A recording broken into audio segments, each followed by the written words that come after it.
Are you new to War Thunder and not sure where to begin? Well, I'm Master Squishies, and welcome to my guide on War Thunder's realistic ground battles, Rank 1 USA. We'll be covering the starting reserve vehicles and researchable vehicles. I'll give you my opinion on what vehicles are good and bad, along with what you should research, and I'll give you some tips and tricks that could help you on the battlefield. Starting off with the first two reserves, the M3A1 and the LVT-A1. Both are really good for starting off vehicles, fully capable of holding their own against most enemies in Rank 1. The M3A1 is a fairly small light tank with high speeds of 35 miles per hour, great for maneuvering around the enemy and making great flanks. Its small size also makes it a hard target to hit at range. However, all of its vital parts are so compact that the survivability after a hit is low. The M3A1 has 25mm of armor on both the hull and turret, but only has 15mm of armor on the mid-glacis. The mounted M5 37mm cannon is fairly devastating with good aim, and also has a very quick reload, with it only taking 3.7 seconds and a turret rotation of 12.2 degrees a second. Next is the LVT-A1, which is a slower amphibious tank at 24.8 miles per hour, but has a higher chance of survival due to its size and space of vital parts. However, this size also makes it a large target for both ground and air enemies. It's also amphibious, which means you can find some interesting strategies with it potentially. Its two external rear machine gunners can be very useful in grounding enemy aircraft, but are extremely susceptible to enemy fire and will most likely die within your first encounter. The LVT-A1 has 6mm of armor on the lower, mid, and upper glacis, but does have 12mm on the driver's plate. It also has 6mm of armor on the sides and rear. The turret has 12mm of armor on the front, sides, and rear, but also has a mantlet of 15mm.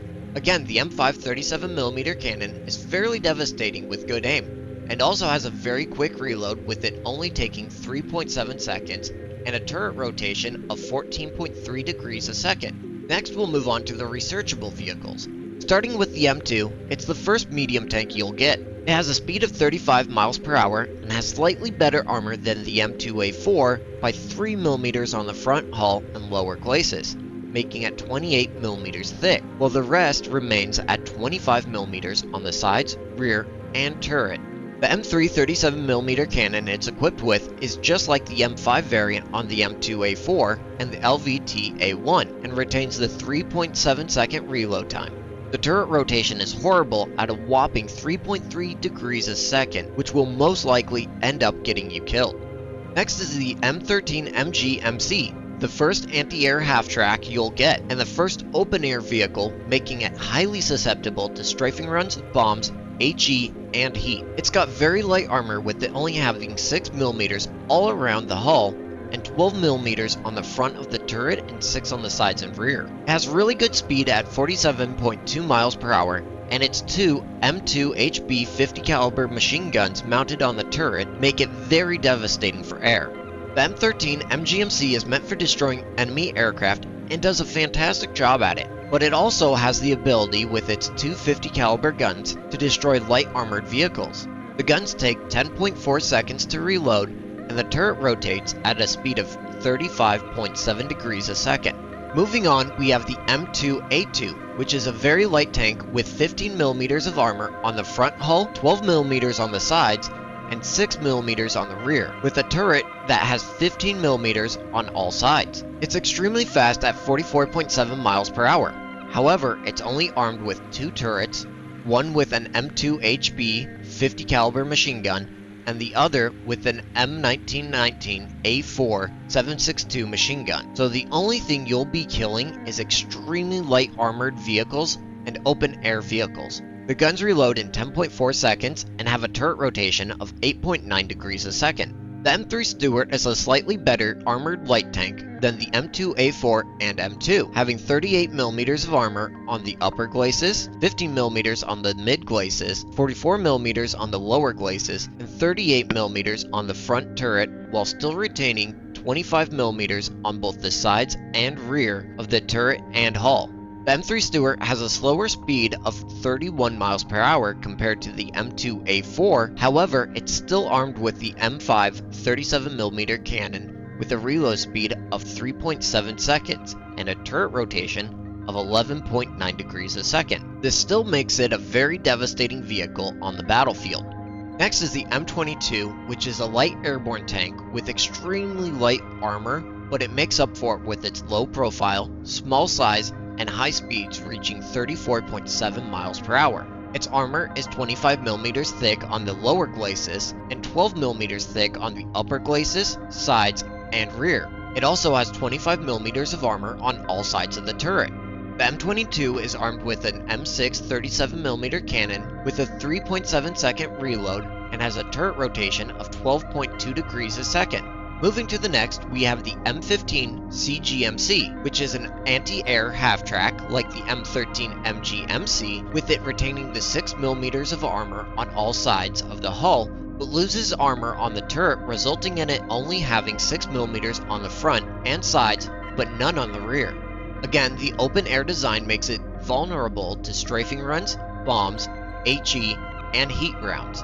It has a speed of 47.2 miles per hour, making it very versatile, along with the M3A1 37mm cannon and twin M2 HB 50 caliber machine guns that can make it a very formidable adversary on the battlefield. The 37mm cannon reloads in 2.6 seconds, and the 50 caliber machine guns reload in 10.4 seconds. The turret has a rotation speed of around 14.9 degrees a second. Next is the M8 HMC, which is the first tank destroyer you'll unlock and is very destructive. It's got 28mm of armor on the front, upper glacis, 50mm on the mid glacis, and 38mm on the lower glacis. The sides of the hull have 28mm and the rear has 25mm. The turret has 38mm on the front, 25mm on the sides and rear. It does suffer from one minor flaw though. It has an open top design, meaning HE, heat, and bombs are almost guaranteed death, and a well-aimed strafing run can cause significant damage. It also can reach speeds of 39.7 miles per hour, making it very destructive, especially since it's armed with an M2 75mm howitzer and an M2 HB machine gun. However, it has a very painful turret rotation of 3.6 degrees a second, so good luck trying to turn for a target without having to move your entire tank. This is balanced out though, with the fact that it reloads in 4.3 seconds and has heat ammo as an option. The last light tank you'll unlock is the M3A1, with fairly good armor being 38mm on the upper glacis, 15mm on the mid glacis, and 44mm on the lower glacis. It also has 25mm on the sides and rear, and the turret also has 38mm on the front and 32mm on the sides and rear. It can reach speeds of 36 miles per hour, making it quite maneuverable, and yet again, armed with the M6 37mm cannon, it can cause some serious damage. The gun reloads in 3.7 seconds and has a turret rotation of 11.9 degrees a second. Finally is the M3 GMC, which is the last tank destroyer you'll unlock, but the first fixed turret half-track you'll get.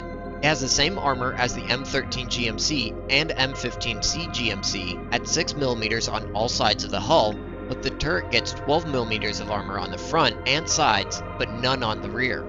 It is also an open-air vehicle, making it highly susceptible to strafing runs, bombs, and ammo like HE and heat. It has an extremely high speed of 47.2 miles per hour, making it great for setting up in ambush positions. It's armed with an M1897 A4 75mm cannon with a reload speed of 7.8 seconds and a turret rotation of 3.6 degrees a second. However, it's still a fixed turret design, which will make it a challenge if you attempt to go on the offensive. Next, I'll give my ranking for each vehicle, the order in which I think they should be researched, and why I put them into those ranks. Starting off with F tier. The worst tank in rank 1 is the M3A1. It's fast, I'll give it that, especially for an early tank design. However, it doesn't have enough armor or firepower to make it highly valuable on the battlefield. It can be fun to use as a joke and break enemy tracks or annoy anti-air players, but that's about the most that it can do. The majority of tanks you encounter, it won't have any effect on. However, it is necessary to unlock the M8 and M3 GMC, which are both amazing vehicles. Next is D tier, and here is the M2 without any doubt in my mind. It's tall, making it a fairly large target compared to the M3A1. It's also slightly slower than the M3A1, and it has a hideously slow turret rotation. The hard ankles in its construction can make it slightly more survivable against enemies with lightweight guns, but to me the trade-offs just aren't worth it. Then we have C tier, which is home to the M15 CGMC. It's a great anti-air and anti-ground vehicle, however the turret can't see over the cab, causing some issues when assaulting an enemy position. This can be overcome by turning your gun to one side or driving in reverse, but both options can cause their own issues. Next is B tier, and here we have the M3 GMC. Nothing is really wrong with it and can be highly devastating with a good player, but you're either playing range or ambushing, not really pushing up with your team as much. Next is A tier, and we have a few tanks in here. In low A tier, I gotta place the M13 MGMC. It's great for anti-air and can be good at taking out light tanks like the early Japanese models.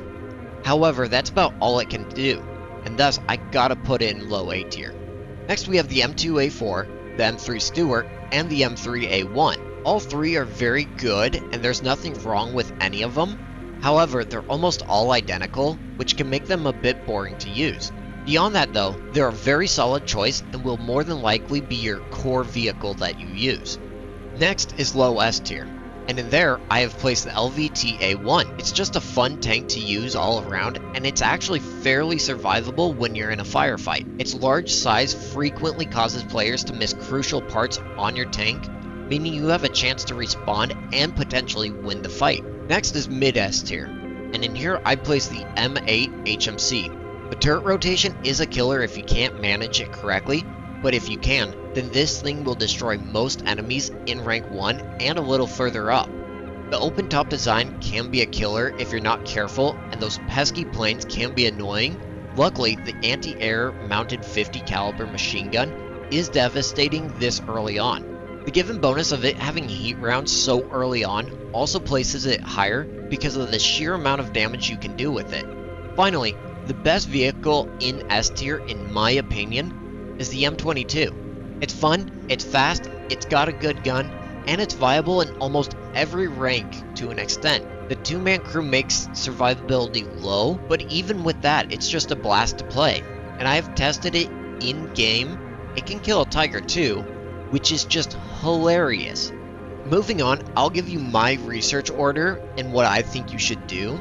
Personally, I would do the M2A2 first, just so you can get to the M8 HMC. Next, I would move on to the M8 HMC just because it's that good, followed by the M13 MGMC to deal with those pesky aircrafts that you're gonna be encountering. Next would be the M22 because it's just so much fun and it's really effective early on. Then I would go to the M3 Stuart just so you can have another good solid core vehicle. Then I would go to the M3 HMC if you don't like how the M8 HMC plays. Next I would do the M15 CGMC if you don't like how the M13 MGMC plays. Then I would do the M3A1 Stuart for again another very good core vehicle. And finally I would do the M2 just because you have to. Finally, moving on to the last little bit, my tips and tricks that I can give you. The last bit of information I can give is ABM. Always be moving. Playing rank 1 USA, you want to continuously be moving. Obviously there's a few exceptions like holding an objective, helping your teammates out, or planning an ambush, but generally you want to keep moving when you can. Catching your enemies off guard by flanking them is your job. Being annoying so your team can push them back is another really good reason. Another big suggestion I can give is to learn your tanks well. Know where they're the weakest and where they're the strongest. Experiment with different playstyles and tactics. And most of all, just have fun playing the game. Finally, once you have gotten good enough and have enough experience under your belt, I would recommend bringing in one aircraft with you, either to deal with enemy aircraft or provide close air support for your team. Hopefully this video was helpful and insightful. If you do enjoy the video, make sure to squish that like and subscribe button and let me know what you want to learn about next or what you would like to see added to these guides. I'll see you in the next one.